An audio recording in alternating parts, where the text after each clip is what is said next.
Muniiraa jedhama jetti. Haati seenaa kanaa. Ani heerumee ijoolleellee qaba. Ani dubartii baay'ee bareedduudha. Akkasuma sadarkaa barumsaa guddaa nama qabuudha. Bakka hojii guddaa sadarkaa guddaa irratti dalaguudha. Jaarsi kee ammoo nama baay'ee bareedaa fi nama baay'ee gaariidha. Duniyaallee akka ajaa'ibaatiitti Rabbi itti kenne. Jiruu bareedaa fi jiruu gammachuu jiraanna. Jiruu dubartoonni hundinuu jaarsa ofii wajjin jiraachuudhaaf hawwitu jiraataa jira. Laakiin gaafa jaarsi kee jaartii lammaffaa narratti fuudhe jiruun tiyya gubbarraa gara jalaatti deebite jetti namtittiin tun. Maaliif gubbarraa akka jalaatti deebi'e seenaa kana keessatti wajjin baranna. Harka fuune kabajamtootaa fi daawwattoota chaanaala Ahmed Oro. Akkam jirtan? Nagaa keessanii? Tole, namtittiin tun erga jaarsi isii jaartii lammaffaa irratti fuudhee jiruun isii jijjiiramuu jalqabde. Waan biraatiin hin jijjiiramne. Hinaaffaa isiin hinaaffee jaartii isaa lammaffaa san irratti jiruun isii jijjiiramte. Sababni isaa jaartiin isaa lammaffaa tun nama Rabbi sodaatuudha. Nama halkan ka'ee salaatu. Yaani nama dhugamaan nama Rabbiin sodaatuudha. Jaarsi isii gaafa na bira jiru jettu jaarsi kee gaafa na bira jiru yoo yaani na bira oolu anaa xiqqoo walitti kaana. Laakiin gaafa isii bira oolee dhufu si ajaa'ibsa yaani rakaa jedhee deebi'a.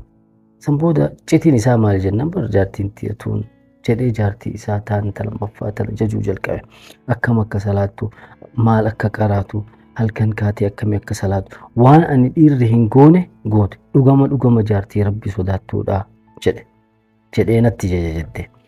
Ani ammoo kun akka hinaafu na godha. Laakiin kana hundaa keessatti bakka dhaqee yaada kee itti gannaqu qaba. Bakkiteen sun ammoo hiriyaa tiyya takkatu jira bakka hojiititti dhaqee yaada kee hundaa itti haqqisa. Hiriyaan isii tun ammoo hiriyaa gadhee jechuun takkanaati. Hiriyaan isii tun akkana jetteen beeytaa jetteen erga jaarsi kee jaartii lammaffaa san kajaju taate beeytaa si caalaa isii akka jaalatu beeytaa jetteen. La wallaahi anallee na jaalataa jetteen. La osoo si jaalate sillee si cedaa ture. San booda mafteen maali jedheen.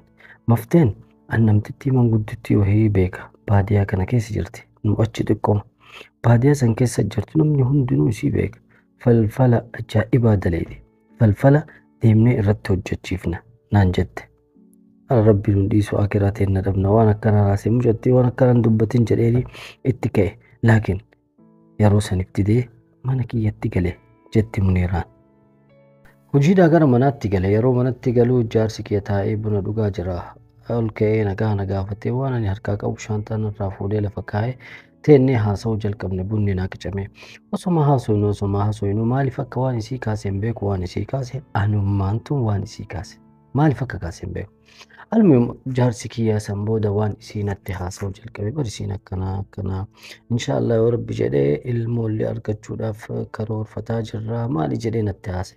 Yeroo kana sheeyxaanni reef xiqqoon tuttuqee na dhiisun mataa kiyya keessatti taphachuu jalqabe. San booda amma falfala irratti dalaguudhaaf dhibbatti murteesse. Guyyaa itti aanu hiriyaa tiyya dhaqee itti hime. San booda hiriyaa tiyyaan falfala dalaguu barbaadaa jedheen.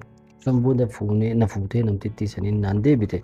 Namtittii san bira erga deemne booda akkaan naan jette meeshaa waan wahii fiduu qabda waan namtittii sanii. Deefa isiifa.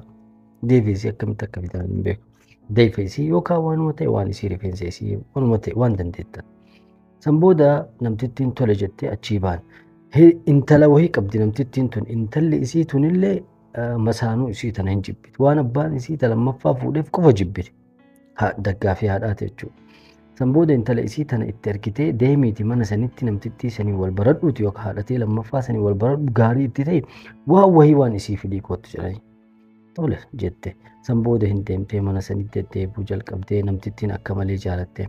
San booda mucattiin akkasitti maal si fakkaataa osoo mana keenya dhuftee achumaan illee haadhatee na barattaa jetteen. Namtittiin jaartiin lammaffaa akkaan jette wallaahi yoo haati ta'e hayyoomtuu taate ani rakkoo hin qabu hin dhufaa inshaallah Rabbi jedhee jette. San booda mana deebite. Gaafa kana ammoo waa hattee baate. San booda haadha bira deemtee shaarbii isii fiduu danda'e waan biraa fiduu hin dandeenye jettee. Sanbooda shaarbii kana fuudhanii manguddittiitti deebi'an. Manguddittiin shaarbii kana fuutee waa wahii irratti hojjechuu jalqabde. Falfalli isiin hojjechuudhaaf dhufte akka jaartiin tun hin deenne. Masaanuun isii tun akka hin deenne akkasuma jaarsi isii akka isii xalaaquuf falfala hojjechuuf dhufte.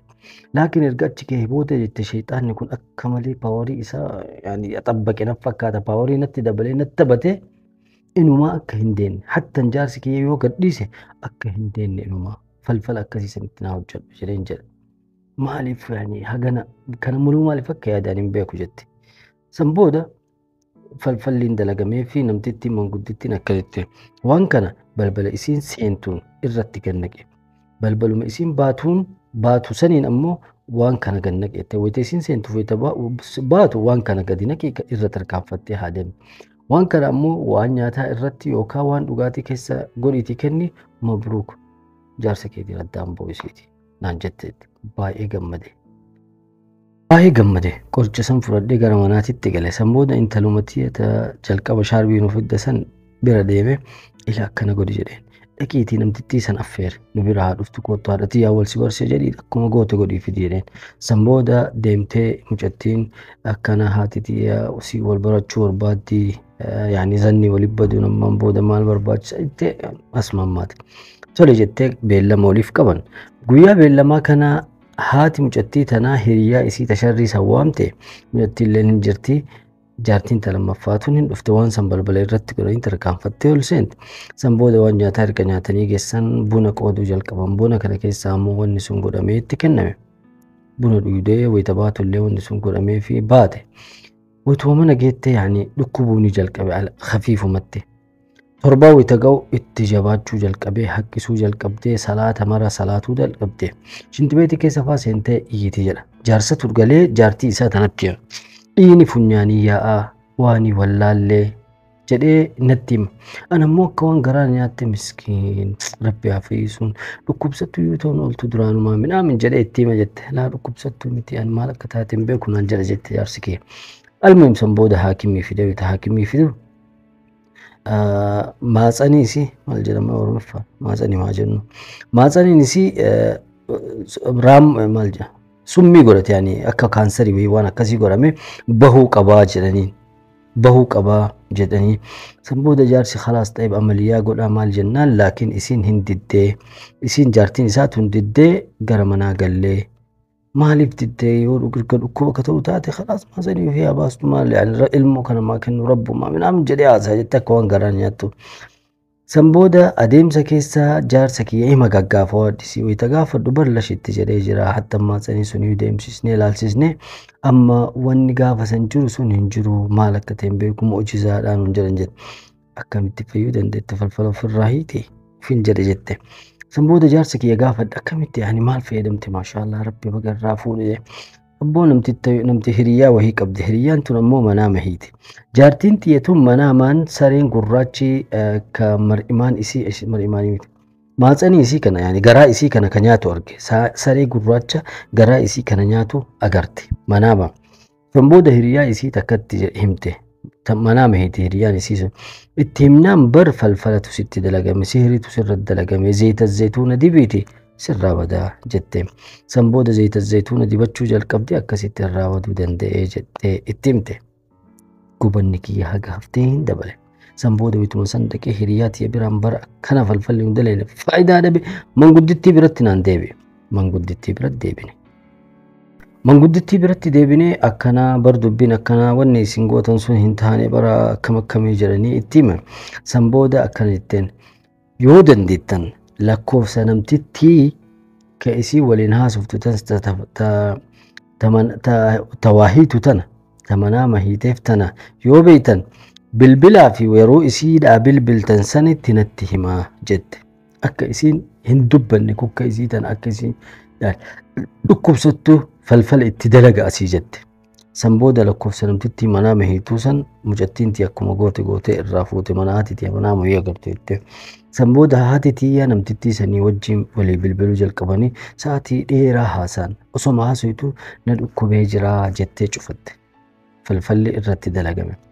falfalli namtitti manaama dalahiitu tanatti illee dalagamee jira. Namtittiin tun ammoo haga haftee dhukkubni isii itti daddabalee yaani khalaas sadarkaa dhumaa geette. San booda amma jaarsi kiyya haakimii fideeni maatsaniin kun irraa opereeshina godhamee bahe yaani dahuu hin dandeettu umrii isii guutu. Laakiin erga maatsaniin kun irraa bahe jaarsi kiyya haga haftee isiidhaaf garaa laafuu jalqabe. Haga haftee gubanni kiyya hin dabale, haga haftee hinaaffaan kiyya hin dabale. Anqara haa inni gadhiisuuf inni indoom erga maatsanii irraa baasni garaa laafuufii jalqabe jette. San booda mala wahii baasuu jalqabne. Malli nu baasne sun ammoo ta'uu dide. Namti hiriyyaan tiyatuun namtitti falfala dalaydu san biratti haa deebinu naan jette. San booda wal qabannee namtitti falfala dalaydu biratti deebine bara akkanaa qara haa gadhiisu jennee jaarsi kiyya haga haftee garaa laafeef jenna. Namtittiin falfala dalaydu akkana jetteen. Falfala jaarsa kee irratti haa dalaynu. Bakka falfalli sun jiru ammoo akka waan ati manaama agartee wahii gootee akka namni inni falfalli irratti dalagamee gootee falfala san achii baaftee nama falfala san achitti awwaale ammoo jaartii isaa lammaffaa san gootanii haala saniin namtichi jaartii isaa lammaffaa gadhiisuu danda'a jetteen.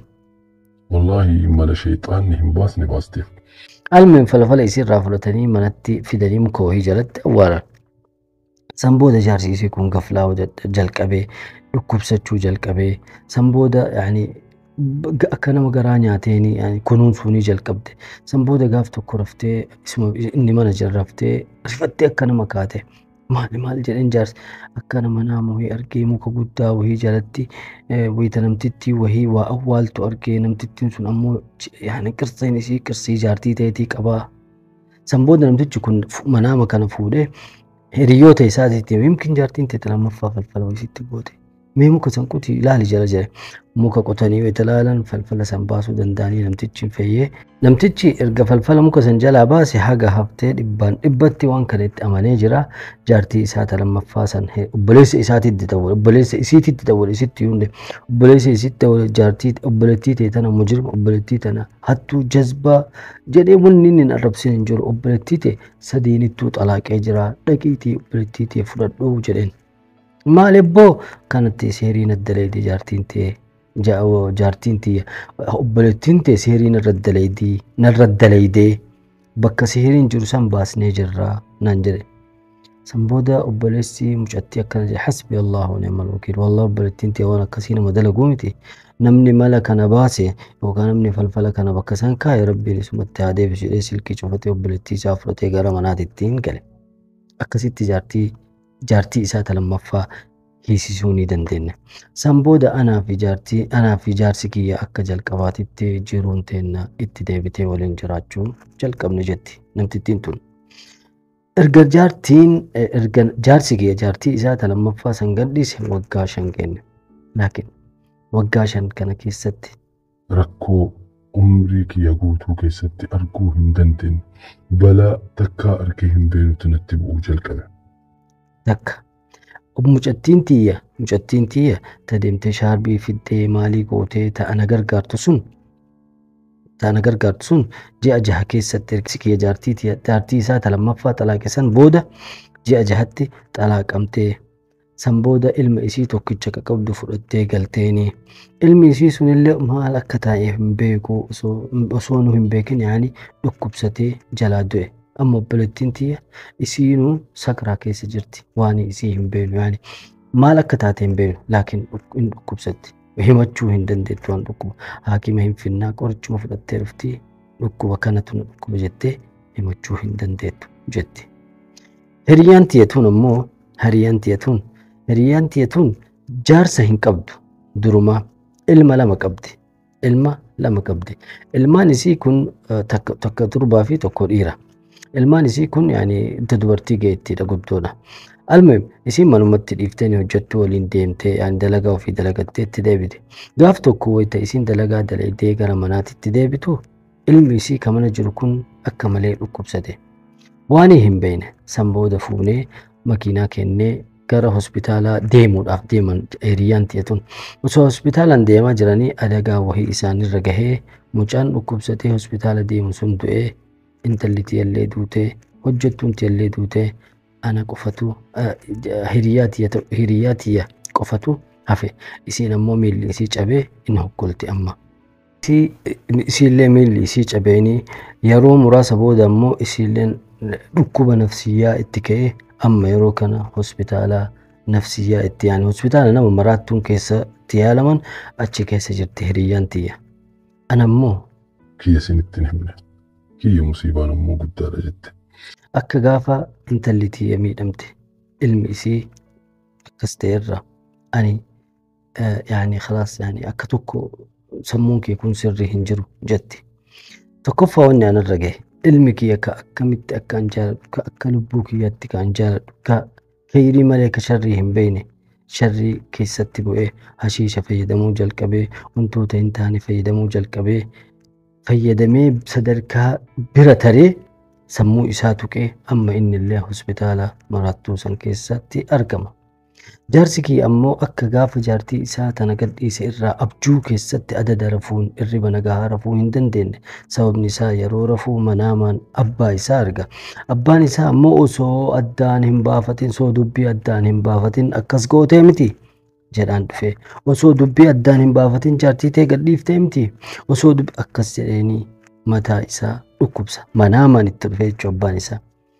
جدي سنبود جارسكي أنا ندقته جارتي برا فودي جارتي إساتنا وجين فقاتي جرو يعني فقاتي أما إني نقات ديبه جرو في جراتا جرا أنا إنو ما ندقته مصروف القفة إن إركا أكمت أكد مصروفني ما ندفعه يعني مبيكو إجو الليتي يتين كنا مصروفني ندفع أنا تاكا قبا ولين قبلو أنا مو أكا علمكي أكست إرى أكا جارسكي ندقته إرى أكا انتلتي أكستات إرى أنا اللي هوسبيتال قلي أما كن جلوكوزي مالي كان أنجراد يوم وكدو هم بيكو سنبودة لم تتي جارتي إساتها لما فا وان كان هندا الرتقوني وان يكون أمو ربين سبب نؤسي أكس قوني سنيف ربين كتاتا كان هندا نقطعي جدي عاديان سنبودة لم تتي سنا في داد إيفا مقافت دا جدي سنبودة لم تتي هندفت أول سنت نقا فتي نرتق أراتي ربي سرها فورنا نجته